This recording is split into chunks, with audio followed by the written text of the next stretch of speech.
Salut à tous, c'est Vince et aujourd'hui on se retrouve dans une nouvelle vidéo de ma série Les outils de Photoshop où une fois par semaine, je vous explique, je vous déconstruis, j'analyse pour vous dans un tuto dédié une des fonctions de Photoshop. Alors aujourd'hui, c'est pas moi qui vais vous parler, mais c'est mon moi du passé. C'est ça la magie en fait avec la captation d'images, avec la vidéo, avec la photo, avec tout ce que vous voulez finalement, puisque je vais vous montrer, pour vous spécialement, vous les abonnés de cette chaîne, un extrait de ma formation que j'avais fait il y a déjà maintenant quelques temps sur tuto.com qui se nommait Maîtriser la retouche des couleurs, où vraiment je partais de mon fichier brut qui sortait de ma carte mémoire jusqu'au rendu des photos, un rendu typique des photos qu'on peut voir sur mon site. Donc il y a plein de process, d'étapes, de passages dans Lightroom, puis dans Photoshop, puis on revient dans Lightroom, etc. Plein d'effets différents. En tout cas, je vous laisserai bien sûr le lien dans la description pour que vous ayez voir par vous-même la formation. Et en fait, dans cette formation, j'ai à un moment parlé de la correction sélective des couleurs, puisque c'est de ça aujourd'hui que j'aimerais discuter avec vous. La correction sélective des couleurs est un des calques de réglage les plus importants et les plus puissants de Photoshop. Vraiment, en tout cas pour tout ce qui est couleur, et ça sert même à modifier la lumière, c'est un calque qui, quand je l'ai découvert, a vraiment dopé la qualité de mes photos, et vraiment au sens propre du terme.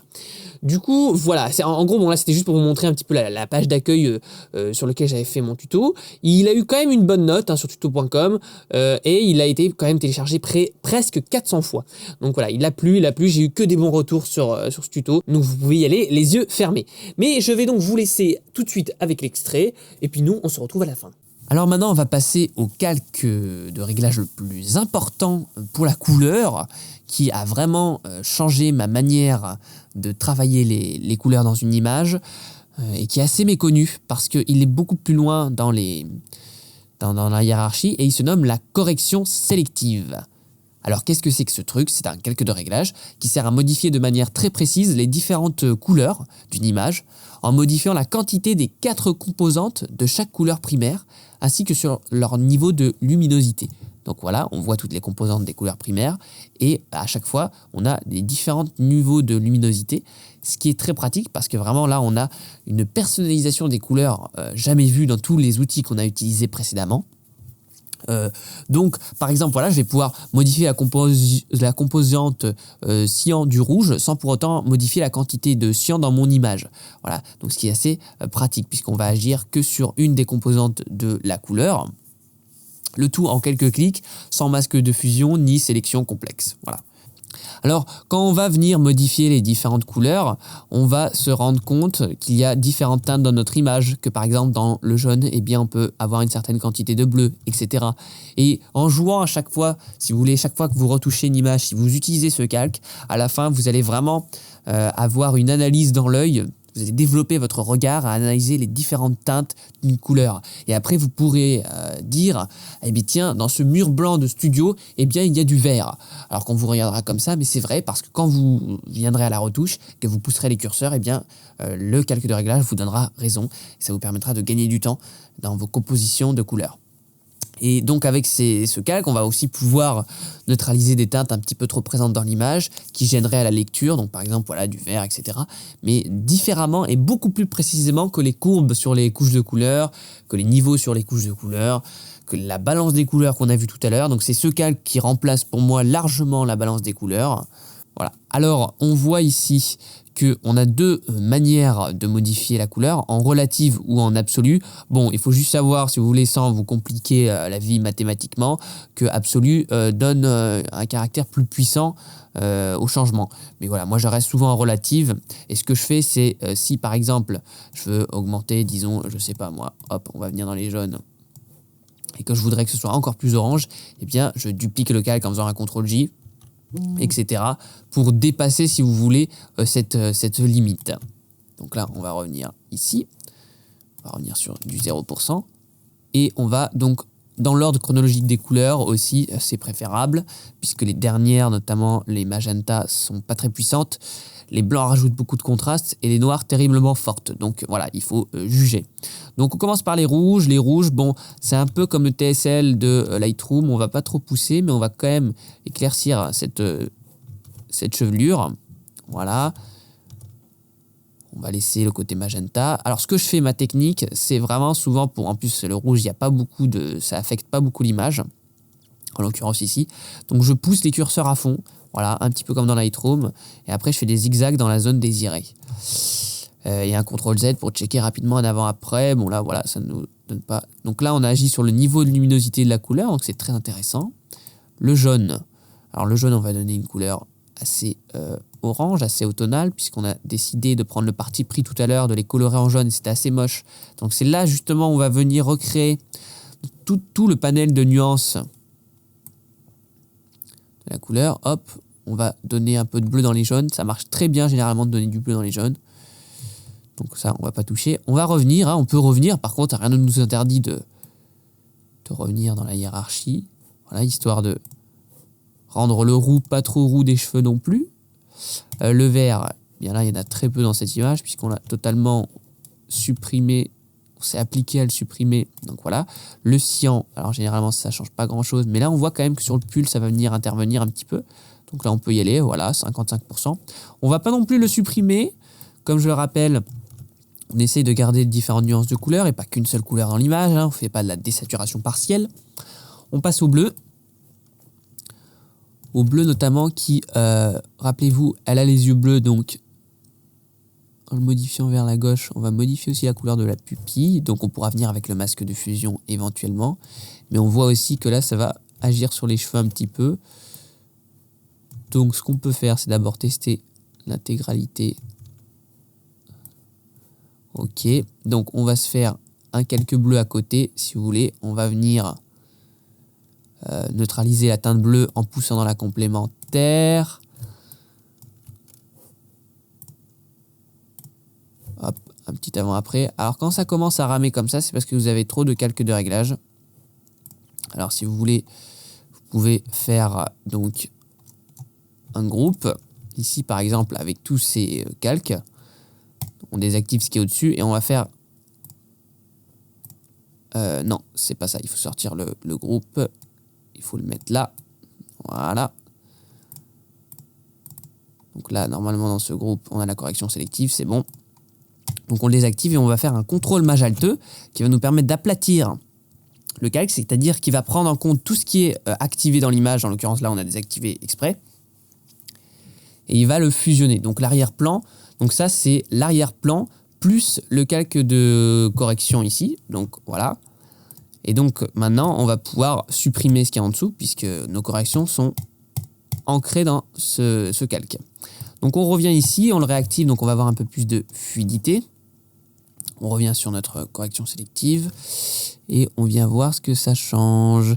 Alors on a dit qu'on allait neutraliser les bleus dans les cheveux notamment. Donc on va juste faire un CTRL-I et venir peindre rapidement dans les cheveux pour annuler un petit peu la teinte si vous voulez. Voilà, c'est subtil, mais c'est ce qu'on cherche. Hop, pas non plus trop fort. On revient, on se refait une correction sélective et on va re-attaquer les bleus. Alors, je pense qu'il faut augmenter un petit peu les cyans. Donc là encore, une fois, tout dépend de votre image, de vos photos. Hein. Ne faites pas un copier-coller des valeurs que j'ai inscrites. Hein. C'est pas une recette magique, c'est, je le rappelle, une méthodologie de travail que j'essaye de vous enseigner là. D'accord. On pousse. Mais alors généralement le magenta c'est souvent utilisé si vous voulez pour neutraliser une couleur plus que pour la correction. Alors le blanc, alors généralement j'utilise un calque à part pour le blanc d'ailleurs, on va le faire tout de suite. Ça va nous permettre d'augmenter, de colorer notre blanc. Alors ça peut être assez paradoxal, mais c'est vrai que du bleu dans le blanc ça rend bien. Voilà, on froidit un petit peu si j'ose dire dans les blancs et là ça va augmenter fortement le contraste. Donc on va faire attention quand même. Voilà, pas trop. Ok. On va venir faire à nouveau pour les gris. Les gris, généralement, c'est un truc que j'utilise pas beaucoup parce que c'est très général. Donc voilà, c'est une sorte de balance des couleurs, si vous voulez. Qui, bon, alors parfois dans le bleu, un moins 1%. Très léger, qu'on va même encore diminuer, pardon. On rajoute un nouveau calque, noir. Et alors là, la correction sélective sur les noirs est très puissante parce qu'elle va agir très fortement. Voilà, on le voit. Donc on peut donner des looks pellicules aussi comme ça. Ça nous sert, si vous voulez, à neutraliser des résidus de couleur qu'on aurait laissés avec les courbes par couche de couleur. Par exemple, si on aurait, avec une courbe verte, voulu modifier la teinte magenta des ombres et qu'il en restait un petit peu, et bien avec la correction sélective dans les noirs, ça aurait fonctionné. Donc on va pouvoir, ok, donc généralement ce que je fais, c'est la teinte bleue. Les ombres bleues sont assez magiques. Je fais du -1 dans les bleus. Superbe. Je rajoute, et là, je vais augmenter un peu les noirs, le contraste dans les noirs. Voilà, très localement, voilà, on a fait un +1 avec la correction sélective. Voilà, donc notre avant-après, bon, on a aussi un petit peu de balance de couleur, mais surtout de correction sélective, voilà, c'est ça. Et ça change quand même tout l'atmosphère de l'image. Et là, voilà, on remarque que depuis tout à l'heure, on travaille sur une image qui a du jaune acidulé, du jaune vert qui est assez laid, je vous l'accorde, hein. Mais il fallait suivre la vidéo jusqu'au bout, puisque en effet, maintenant, voilà, on a réussi à rééquilibrer les teintes, et là, maintenant, c'est beaucoup plus agréable à l'œil. Tout en n'étant pas naturel à la base, hein, puisque, voilà, les feuilles étaient vertes, mais là, ça passe vraiment, ça fonctionne, si vous voulez. Alors, on voit que là, ça a quand même beaucoup impacté la chevelure, notamment les parties qui sont un peu plus éclairées, plus claires de la chevelure. Donc, on va venir, hop, sélectionner tout ce groupe, et on peut faire un masque de fusion sur ce groupe, ce qui est très pratique. Voilà, et on va venir peindre en noir. Alors là, on voit que c'est à 100%, c'est beaucoup trop. On va venir à 20% par exemple, voir ce que ça donne dans un premier temps. Voilà, ça rend pas très bien en fait. Non, ça rend pas bien. Alors ça arrive, ça. Vous ayez une idée en tête, vous vous lancez dans la correction, ça rend pas bien. Il faut savoir abandonner. Voilà, on peut laisser le calque, hein, pas besoin de le supprimer. De toute façon, il est en blanc, donc il affiche tout. À savoir qu'on peut le supprimer donc en le sélectionnant et en l'amenant dans la poubelle. Voilà. Donc on peut réunir ces deux calques de correction en faisant maj, le calque en dessous, et en faisant CTRL-E pour les fusionner. Donc encore une nouvelle manière de fusionner les calques. Ce qui va nous permettre, voilà, là on a un calque avec tous les réglages. D'ailleurs, si on l'affiche que lui, un avant-après, qui est quand même assez saisissant. Donc on peut enregistrer, hein, il faut que ça devienne une deuxième nature chez vous, donc CTRL-S ou commande S. Et en faisant cet enregistrement, en fait, il va apparaître dans Lightroom à côté de votre image que vous avez modifiée. Voilà, et il va garder la couleur si vous aviez défini un libellé, par exemple. Alors un autre exemple qui à mon sens fonctionne bien avec ce calque de correction sélective qui n'en a pas fini de nous surprendre finalement, c'est la modification de l'arrière-plan. Par exemple, on peut faire, donc là on part de cette photo à la base, hein, qui est assez décontrastée parce qu'on était un petit peu à contre-jour, en plus il y avait un effet de buée parce qu'on était à l'intérieur d'une serre, à cette image-là, à cette image-ci, où là vraiment on a l'arrière-plan, on l'a transformé en monochrome, donc on a fait en effet une sorte de désaturation partielle tout en gardant tout le dégradé de couleur ici et en colorant cette teinte. Alors on voit que ça a été obtenu avec la correction sélective, de faire ce que j'appelle du noir et blanc teinté, c'est-à-dire de colorer pour donner un petit peu de nuance, parce que si on aurait gardé en nuance de gris, ça serait pas intéressant, alors que là on a du bleu foncé, du bleu clair, de l'indigo, du turquoise, du dégradé même dans les verts foncés, voilà, dans le bleu-gris, dans le gris, dans le noir, voilà, c'est pas juste du noir et blanc. Ça c'est possible avec cet outil. Alors comment? Eh bien c'est simple. Si je reviens sur mon image ici, rapidement, donc j'avais à peu près fait ça, désaturer rapidement mon image. Donc on voit que si dans l'arrière-plan, je vais venir peindre en blanc, sinon ça va pas fonctionner. Bon, ce que je vais faire, c'est directement peindre tout, hop, et venir en noir, plutôt faire l'inverse parfois, hein, quand suivant la couleur. Donc voilà, on le fait très grossièrement, c'est juste pour vous montrer le genre.